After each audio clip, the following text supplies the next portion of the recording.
여러분, 우리는 살아가면서 여러 사람을 만나고 여러 상황을 마주하게 됩니다. 워낙 속도가 빠른 시대에 살고 있다 보니까 오늘의 친구가 내일의 적이 되기도 하고 오늘의 적이 내일의 친구가 되기도 합니다. 더 나아가서 우리가 막 이렇게 너무 속도가 빠르니까 마음도 조급해지는 경향이 있어요. 그러다 보니 나도 모르게 사람을 속이기도 하고 또 다른 사람에게 속기도 합니다.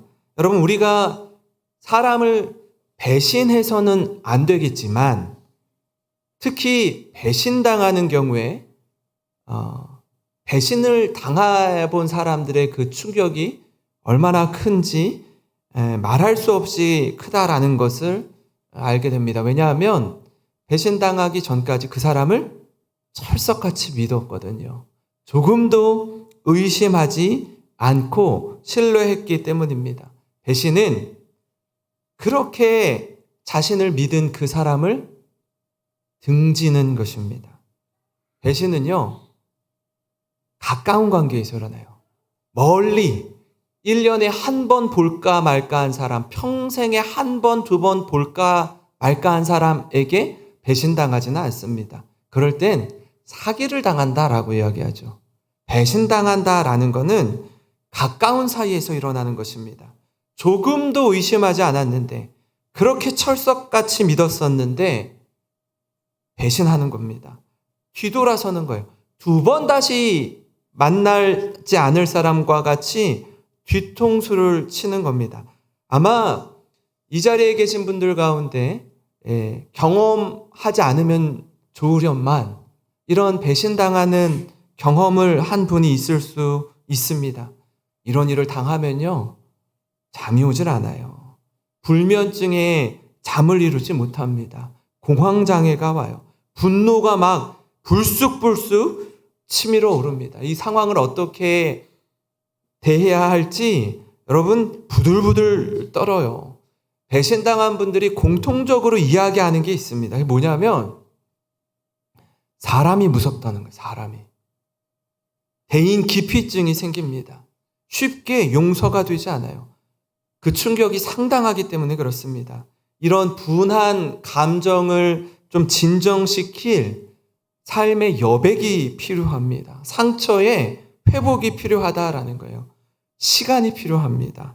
오늘 말씀은요, 이 예수님이 십자가 지기 전에 주님 곁에서 그렇게 큰 소리 치고 내가 이 12 제자 중에 가장 수제자이고 다른 모든 사람은 예수님을 버린다고 할지라도 저는 예수님 곁에서 끝까지 예수님 곁을 지키겠습니다라고 호언장담했던 베드로의 이 부인, 이 배신을 담고 있습니다. 십자가 앞에서 사실은 이렇게 말한 베드로뿐 아니라 모든 제자가 예수님을 떠나요. 마태복음 26장 33절에 이렇게 베드로가 말합니다.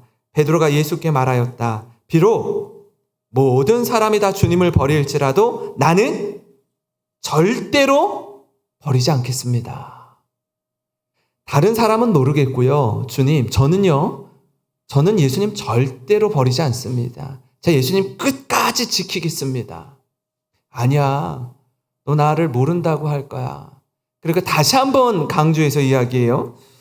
26장 35절에 베드로가 예수께 말하였다. 주님과 함께 죽는 한이 있을지라도 절대로 주님을 모른다고 하지 않겠습니다. 그리고 다른 제자들도 모두 그렇게 말하였다. 어떤 경우에 들이닥쳐도요, 죽는 한이 있어도.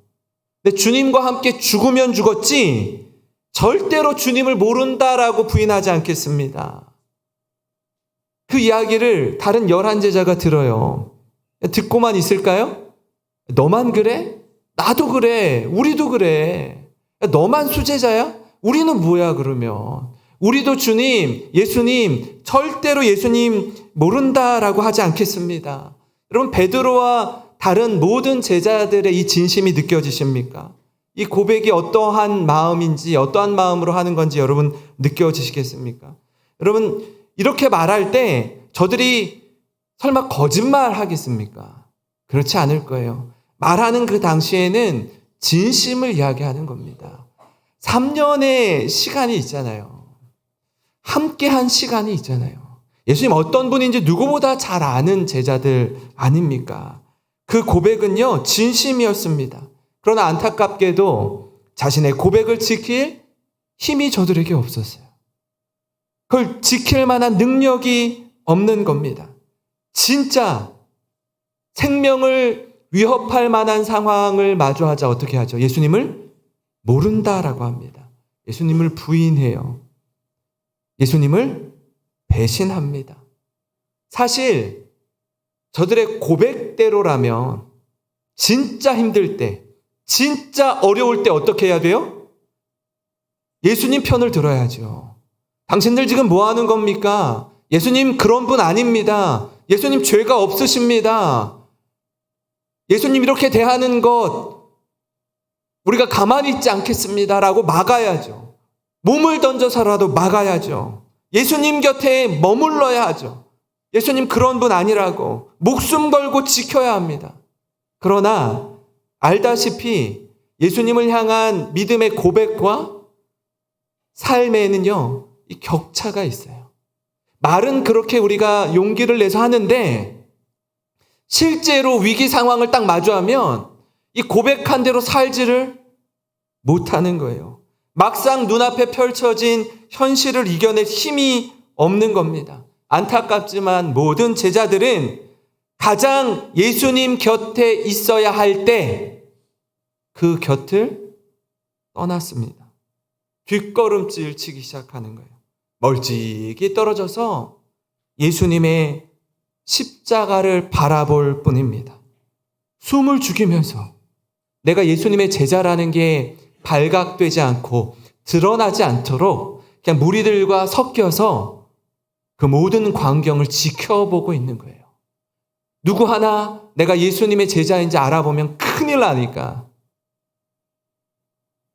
우리를 구원하기 위해 십자가를 지신 예수님은 제자들에게 이렇게 배신을 당합니다. 너무 가슴 아픈 일이죠. 다른 사람이 그렇다 치면 눈 감고 넘어갈 법합니다. 그런데 조금 전까지만 해도 이렇게 자신만만하게 이렇게 큰 소리 쳤던 제자들입니다. 자신의 모든 것을 내어주셨던 제자들이에요. 그런 제자들이 하나 둘 떠나가요. 여러분, 이런 제자들의 배신에 예수님이 무엇 하십니까? 어떻게 이 십자가를 준비하고 계실까요? 예수님은 이 모든 과정을 앞에 두고 기도로 준비하십니다. 가장 먼저 기도하시는 거예요. 제자들의 배신을 앞에 두고 십자가를 앞에 두고 기도하시는 예수님의 모습은 여러분 우리에게 분명한 메시지를 줍니다. 십자가를 앞에 두고 예수님은 기도하셔요. 왜 그렇죠? 앞으로 겪게 될 일을 뭐 한다고요? 준비한다고요. 기도는요, 지난 금요일에도 우리가 이 말씀을 같이 나누었었는데 어떤 큰 일을 앞두고 어떤 중요한 일을 앞두고 생과 사의 결정적인 순간을 앞두고 기도하는 거예요. 왜요? 이 기도를 통해서 지금 나아가고자 하는 그 방향, 우리가 어떻게 살아야 되는지, 어떤 선택을 내려야 되는지, 이 선택과 결정에 따라서 앞으로 닥칠 모든 고난들을 통과해 나가야 할 힘과 용기를 얻는 겁니다. 흔들리지 않는 마음을 준비하는 거예요. 26장 36절부터 38절을 보시면 이렇습니다. 이에 예수께서 제자들과 함께 겟세마네라 하는 곳에 이르러 제자들에게 이르시되 내가 저기 가서 기도할 동안에 너희는 여기 앉아 있으라 하시고 베드로와 세베대의 두 아들을 데리고 가실새 고민하고 슬퍼하사 이에 말씀하시되 내 마음이 매우 고민하여 죽게 되었으니 너희는 여기 머물러 나와 함께 깨어 있으라. 제자들과 함께 겟세마네 동산에 올라갑니다. 겟세마네 동산은 어떤 곳이라고요? 여러분, 우리 예전에는 그 식용유 많이 이렇게 해서 계란 후라이도 해 먹고 기름을 쓸 때 식용유를 사용했죠. 근데 지금 시간이 지나면서 수입이 되기 시작해요. 어떤 유를 써요, 이제? 올리브유를 쓰죠. 그죠? 올리브유. 감람유가 올리브유거든요. 이 겟세마네 동산에서 이 올리브유가 많이 났어요. 그래서 기름 짜는 틀이 있는 곳이라고 해서 겟세마네라고 합니다. 그러니까 여기에 올리브유를 짜는 틀이 있었습니다. 이곳에서 예수님이 엎드려 기도하시는 거예요. 제자들과 함께 깨어 기도하기를 원하셨습니다. 왜요? 예수님이 십자가를 앞에 두고 있어요. 제자들의 배신을 앞에 두고 있어요. 베드로와 야고보와 요한에게 따로 불러서 12제자 중에 따로 3명을 또 부르고 이 3명의 제자들에게 깨어 있으라. 너희가 1시간도 깨어서 기도하지 못하느냐. 내 마음이 심히 고민하여 죽게 되었으니 이 3명 제자에게 말하는 거예요. 한번 생각해 보세요. 예수님이 진심을 얘기하는 거예요. 진짜 중요한 순간에, 진짜 결정적인 순간에 예수님의 마음을 열어서 보여주시는 거예요. 그러면 어떤 느낌인지 알아야죠. 이런 말을 한 적이 있습니까?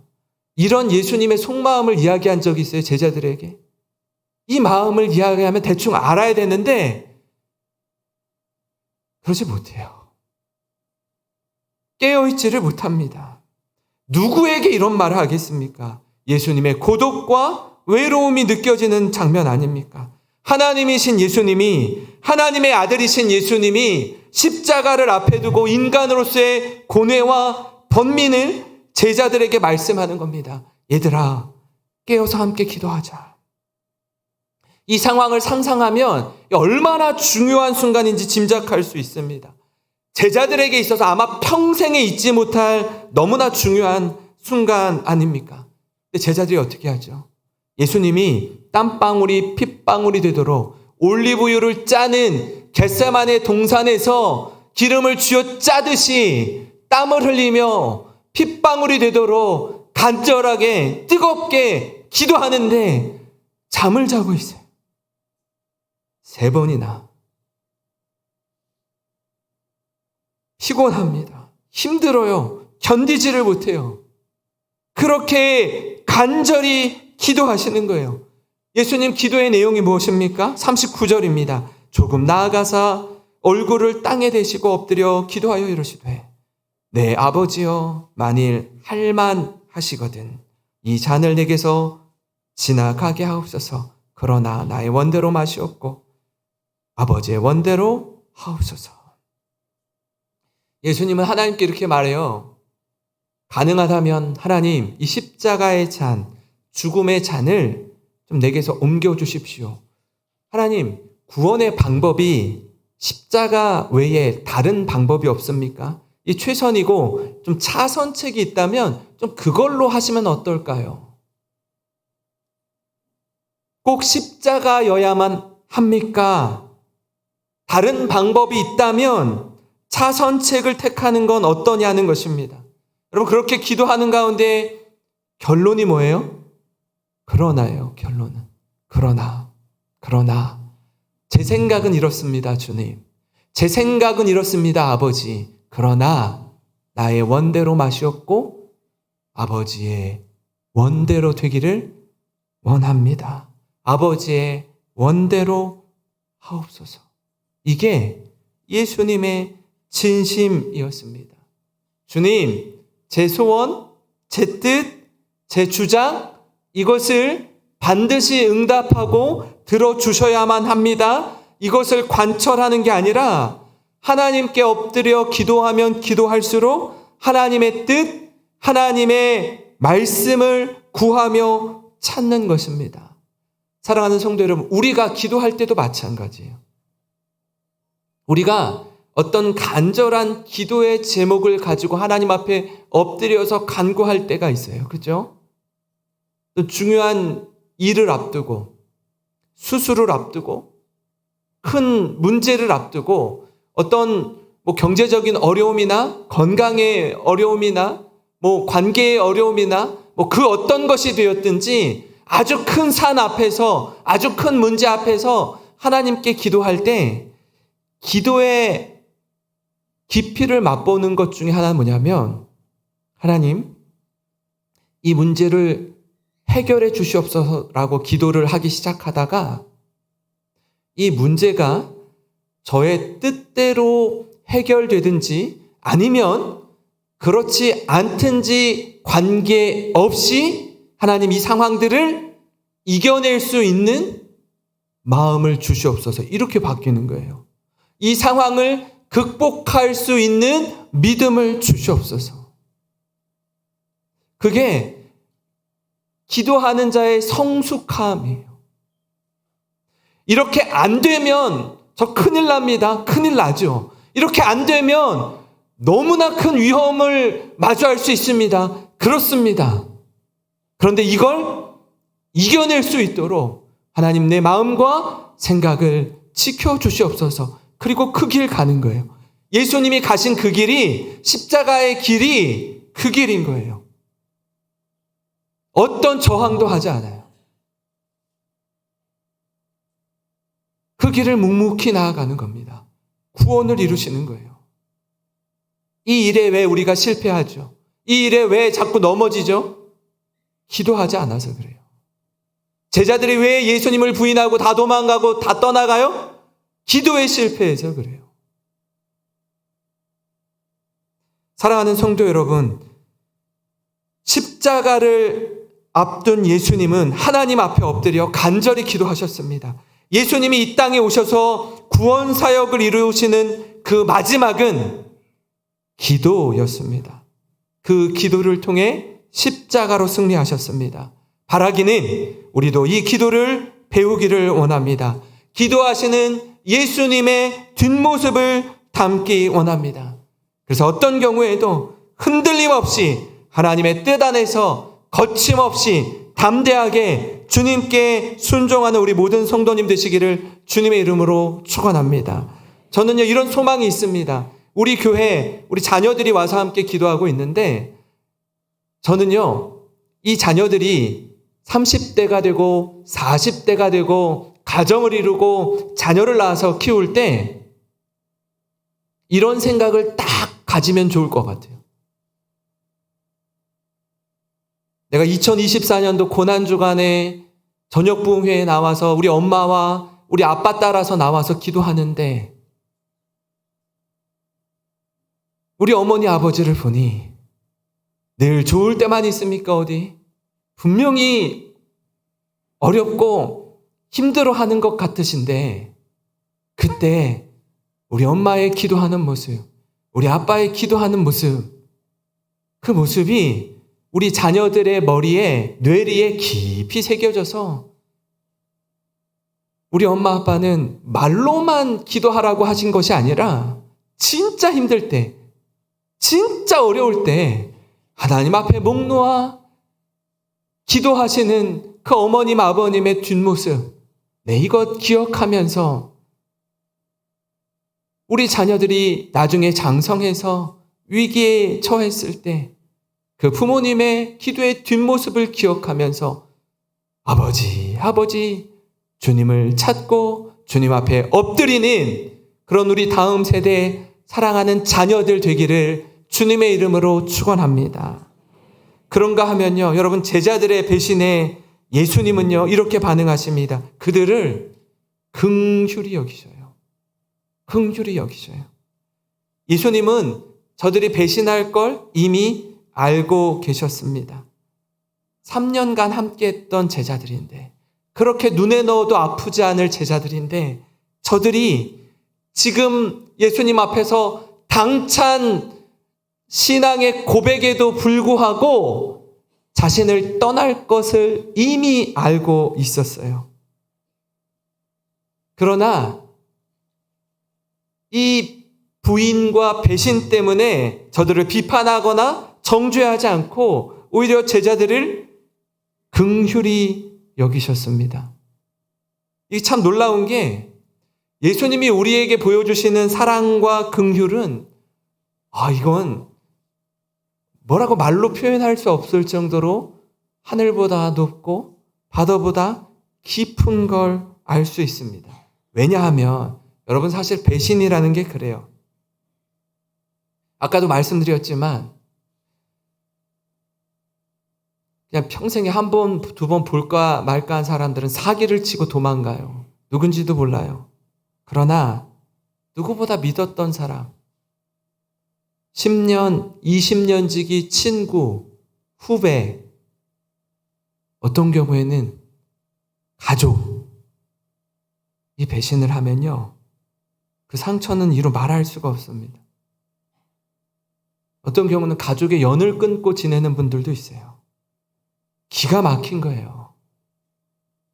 그렇지 않습니까? 제자들은요, 모든 걸 다 포기하고 예수님을 따른 자들이었습니다.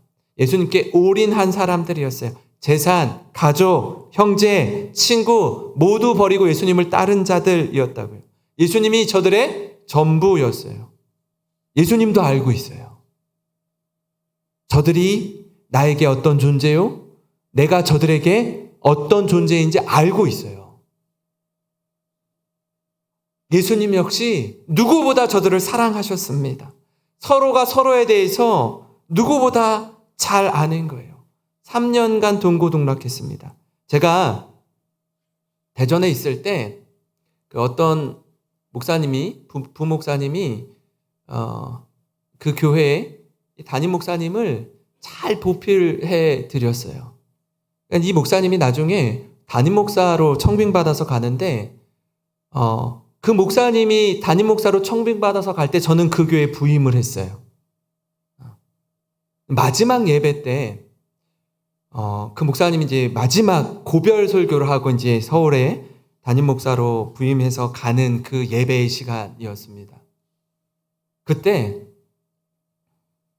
목사님이 바바리 코트를 하나 입고 딱 나오더라고요. 설교하러 나오는데 바바리 코트를 입고 나와요. 마지막 설교를 하면서. 그러면서 이런 이야기를 하면서 설교를 시작했습니다. 성도 여러분, 제가 15년 전에 이 새로남교회에 부임할 때 이 코트를 입고 목사님에게 면접을 보러 왔었습니다. 이렇게 시작하더라고요. 그리고 15년의 세월이 지나서 담임 목회를 떠나는데 저는 이 교회가 사역자로서 처음이요 마지막 교회라는 거예요. 15년을 있었어요. 부교육자로. 한 교회도 옮겨본 적이 없어요. 교육전도사 때 와서 담임 목사로 청빙받아 갈 때까지 그 교회에서 섬겼어요. 대단하죠. 대단하죠. 그러니 그 교회 담임 목사님이 눈빛만 봐도 뭘 원하는지 알 수 있는 거예요. 무엇이 필요한지, 어디가 부족한지, 뭘 어떻게 해야 되는지 서로가 서로에 대해서 너무 잘 아는 거예요. 그 담임 목사님도 그 부교육자를 귀하게 생각하고 그 부교육자도 담임 목사님을 너무너무 귀하게 생각하고 서로가 서로에 대해서 잘 알아도 너무 잘 아는 거예요. 제자들과 예수님의 관계가 그러했을 거예요. 눈빛만 보면 예수님이 어떤 생각을 가지고 있는지 다 알고 있습니다. 눈빛만 보면 제자들이 무슨 생각을 하고 있는지 다 알고 있어요. 그런데 그 제자들이 부인하는 거예요. 날 살려라 도망치는 겁니다. 그렇게 호언장담했는데, 그렇게 자신만만했는데 예수님을 하나둘 다 떠납니다.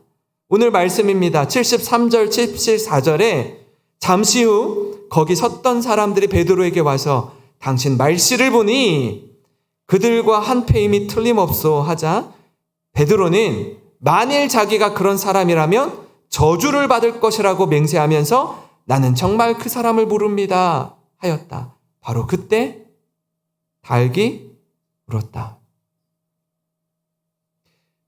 저주하며 맹세했다라는 말은 내가 만약에 이 사람을 안다면 나는 죽어도 좋습니다. 이런 뜻이에요. 자기 목숨 걸고 얘기하는 거예요. 난 저 사람 절대 모릅니다. 누가 얘기해요? 수제자라고 자칭 말하는 베드로가 얘기하는 거예요.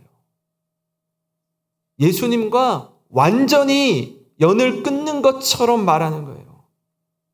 예수님을 모른다라고 말할 때 다 알기 울어요. 기가 막힐 노릇 아닙니까? 사인이죠. 예수님이 미리 말씀해 주셨잖아요. 네가 나를 3번 모른다 할 거다. 닭 울기 전에 3번 모른다 말하니까 닭이 울어요. 머리를 한 대 꽝 맞는 느낌일 거예요. 충격이 이런 충격이 없습니다. 나는 절대로 배신하지 않을 줄 알았는데 배신하는 거예요. 그때 예수님이 베드로를 보셔요. 누가복음 22장 60절부터 62절 우리 같이 한번 읽겠습니다. 시작. 베드로가 이르되 이 사람아 나는 내가 하는 말을 알지 못하노라고 아직 말하고 있을 때에 닭이 곧 울더라. 주께서 돌이켜 베드로를 보시니 베드로가 주의 말씀 오늘 닭 울기 전에 내가 3번 나를 부인하리라 하심이 생각나서 밖에 나가서 심히 통곡하니라. 61절에 주께서 돌이켜 베드로를 보시니 이 말을 하는데 눈과 눈이 마주친다는 건 뭐예요? 그 정도로 가까운 거리 있었다는 거예요. 예수님이 베드로의 부인하는 이야기를 다 들으셨어요. 그리고 닭이 울고 예수님과 베드로의 눈이 마주쳐요. 억장이 무너지는 거예요. 너무 부끄러운 거예요. 죽을 만큼 힘든 거예요. 밖으로 뛰쳐나가서 대성통곡하는 거예요. 내가 이것밖에 안 됩니다, 하나님. 내가 이 정도밖에 안 됩니다. 내가 그렇게 장담했는데 다른 사람은 몰라도 나는 죽으면 죽었지 예수님을 모른다라고 하지 않겠노라고 고백했는데 지금 제가 이것밖에 안 돼요. 그 눈빛을 어떻게 잊을 수 있겠습니까? 그 시선을 어떻게 잊을 수 있어요? 이게 말이 됩니까? 평생에 잊지 못할 겁니다. 예수님 뭐라고 바라보실까요? 무슨 생각으로 바라보실까요? 아까 제가 말씀드렸잖아요. 눈빛만 봐도 알 수 있다고요. 눈빛만 봐도 알 수 있다고요. 베드로야, 내 너 마음 다 안다. 네가 말한 이게 네 진심이 아니라는 건 내가 다 알아. 괜찮다. 울지 말거라. 그 예수님이 그렇게 베드로를 바라보지 않았겠습니까? 사랑하는 성도 여러분, 우리는요, 베드로 뭐라 할 거 없습니다. 12 제자들 뭐라 할 것 없어요. 우리도 다 똑같이 연약한 인생입니다. 우리는 무엇을 자신하든지 그것을 이룰 힘이 없습니다. 하나님 앞에서 큰 소리 친다고 해서요, 대단한 사람이 아닙니다. 조물주 되시는 하나님 앞에서 한없이 작고 초라한 그저 피조물일 뿐입니다. 아무리 주님을 사랑한다고 해도요, 결정적인 순간에 배신해버리는 그런 연약한 인간일 뿐입니다. 그럼에도 불구하고 예수님은 우리를 긍휼히 여겨주세요. 제가 이 말씀 묵상, 저는 못할 것 같아요, 그렇게. 사람이 배신하는데 그 관계가 회복되는 이 과정이 얼마나 지루한 싸움이지 않을까요? 이게 용서가 이게 돼요? 근데 예수님은요, 이걸 용서해 주시는 거예요. 사랑으로 덮어주시는 겁니다. 성경을 한번 이렇게 쭉 보세요. 아버지의 사랑, 하나님의 사랑이 얼마나 크고 놀라운지 덮으시는 사랑을 한번 보시라고요. 요나를 통해서 하나님이 니느웨 백성들을 어떻게 용서하시고 덮으시는지 한번 보시라고요. 탕자가 돌아올 때 묻지도 따지지도 않으시고 덮으시는 하나님의 사랑을 한번 보시라고요. 말도 안 되는, 인간적으로는 절대로 용서할 수 없는, 우리 계속 봤잖아요. 마태, 삭개오, 사람들이 경멸하잖아요. 바리새인들이 아주 저주하잖아요. 손가락질하잖아요. 그들을 덮으시는 예수님의 용서와 사랑을 보시라고. 이게 어떻게 가능하냐고요. 우리는요 다 바리새인 편에 서 있는 사람들이에요. 용서가 안 되는 사람이에요. 저런 사람 용서받으면 안 되는 사람이라고 정죄하는 자리에 있는 자들이라고요. 그런데 예수님 어떻게 해요? 하나님 어떻게 해요? 그냥 덮으시는 거예요. 그냥 덮으시는 거예요. 묻지도 따지지도 않고 덮으시는 거예요. 우리는 그런 사랑을 입은 자들입니다. 그런 은혜를 받은 자들이에요. 사랑하는 성도 여러분, 우리가 이 길을, 이 예수님 가신 길을 걸으려면 기도해야 됩니다. 기도해야 돼요. 그래야 덮으시는 그 사랑, 이미 받은 은혜를 실천할 수 있어요. 기도하는 한 사람이 있으면 그 나라는 망하지 않는다라고 하잖아요. 기도하는 한 백성. 850대 1의 싸움을 아시죠? 갈멜산에서 엘리야와 바알과 아세라의 선지자들 850명과 엘리야 한 사람과 싸우잖아요. 기도하는 한 사람을 이길 수가 없습니다. 사무엘이 선지자로서의 사명을 감당할 때 뭐라고 얘기하죠? 나는 너희를 위하여 기도하기를 쉬는 죄를 범하지 않겠다라고 이야기해요. 기도하는 한 사람이 한 민족보다 강하다라는 겁니다. 예수님이 십자가로 승리하고 십자가의 사랑으로 덮어주시는 은혜를 우리에게 보여주실 수 있었던 건 뭐예요? 기도하셨기 때문에 그래요. 겟세마나의 기도로 십자가의 구원과 승리를 이루게 된 줄 믿습니다. 우리와 함께 하시는 성령님을 의지하며 믿음으로 나아가는 모든 성도님 되시기를 주님의 이름으로 축원합니다. 오늘 말씀을 기억하면서